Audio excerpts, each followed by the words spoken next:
राधे राधे दोस्तों, अक्षा दर्शन में आपका स्वागत है। कैसे हैं आप लोग? मुझे आशा आप लोग ठीक हो। राधा रानी की कृपा आप सभी पर हमेशा बनी रहे। सच्ची घटनाओं से प्रेरित जिन्हें सुनकर आपको विश्वविदाता की भक्ति में शक्ति जानने को मिलेगी। तो चलिए शुरू करते हैं आज की कहानी। हरतालिका तीज व्रत कथा। भाद्रपद मास के शुक्ल पक्ष की तृतीया तिथि को मनाया जाने वाला अखंड सौभाग्य की कामना का व्रत हरतालिका तीज की कथा इस प्रकार है। दोस्तों, कथा अनुसार माँ पार्वती ने अपने पूर्व जन्म में भगवान शंकर को पति रूप में प्राप्त करने के लिए पर्वत राज हिमालय पर गंगा के तट पर अपनी बाल्यावस्था में अधोमुखी होकर घोर तप किया। इस दौरान उन्होंने अन्न का सेवन नहीं किया, कई अवधि तक सूखे पत्ते चबाकर काटी और फिर कई वर्ष तक उन्होंने केवल हवा पीकर ही व्यतीत किए। माता पार्वती के इस अवस्था को देखकर उनके पिता अत्यंत दुखी थे। इसी दौरान एक दिन महर्षि नारद भगवान विष्णु की ओर से पार्वती जी का विवाह का प्रस्ताव लेकर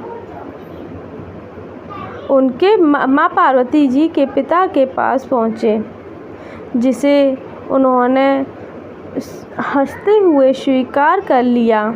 पिता ने जब माँ पार्वती को उनके विवाह की बात बतलाई तो वह बहुत दुखी हो गई और जोर जोर से विलाप करने लगी। फिर एक सखी के पूछने पर माता ने उनसे बताया कि वह यह कठोर व्रत भगवान शिव को पति रूप में प्राप्त करने के लिए कर रही हैं, जबकि उनके पिता उनका विवाह विष्णु से कराना चाहते हैं।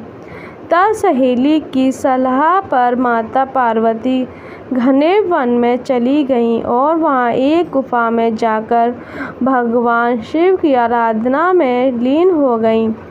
भाद्रपद तृतीया शुक्ल के हस्त नक्षत्र को माता पार्वती ने रेत में शिवलिंग का निर्माण किया और भोलेनाथ की स्तुति में लीन होकर रात्रि जागरण किया। तब माता के इस कठोर तपस्या से प्रसन्न होकर भगवान शिव ने उन्हें दर्शन दिया और फिर माता की इच्छा अनुसार उनको अपनी पत्नी के रूप में स्वीकार कर लिया।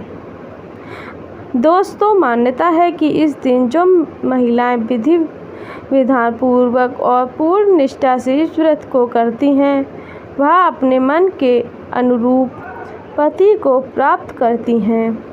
दोस्तों, आपको यह कहानी कैसी लगी मुझे कमेंट में ज़रूर बताइएगा और मेरे अक्षा दर्शन चैनल को लाइक सब्सक्राइब ज़रूर करिएगा। राधे राधे दोस्तों।